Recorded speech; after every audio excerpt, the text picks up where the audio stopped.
Sarah El Haïry est la nouvelle secrétaire d'État chargée de la jeunesse et du service national.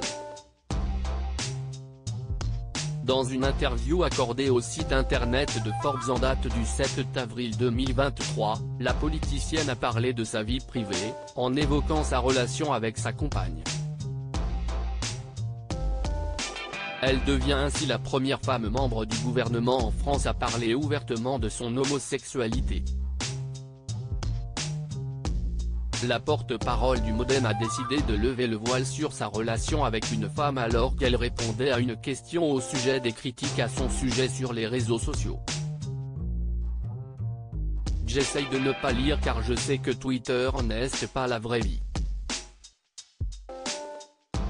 Mais quand ma famille ou ma compagne sont touchés, oui, ça me fait de la peine, a-t-elle expliqué. Et d'ajouter, mais j'ai fait ce choix de l'action publique. En faisant son coming out sans crier gare, pour reprendre les termes exacts de Forbes, Sarah El Haïry rejoint ainsi Olivier Dussopt, qui avait révélé son homosexualité, quelques semaines auparavant, dans les colonnes du magazine Têtu en expliquant que ce n'était ni un secret ni un sujet. Être homosexuel n'est jamais neutre, mais on a le droit de défendre des causes, de militer, de participer au débat sans faire de sa situation personnelle un élément politique en soi, avait ajouté le ministre du Travail. Sarah El Haïry parle de ses ambitions politiques en acceptant de devenir secrétaire d'État chargée de la jeunesse et du service national. Sarah El Haïry a des ambitions claires pour la France.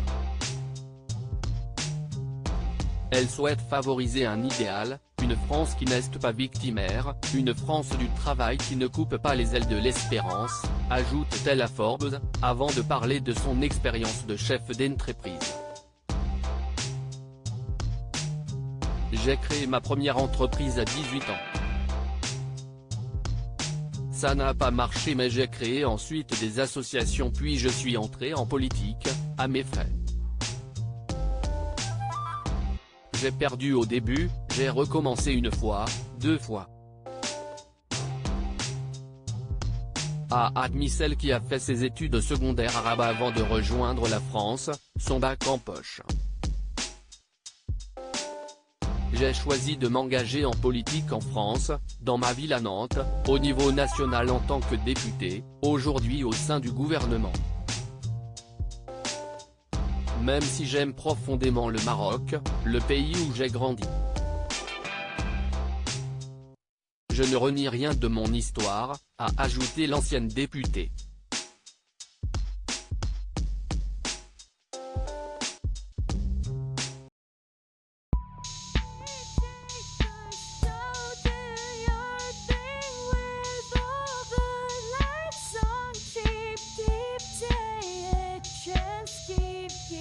Yeah.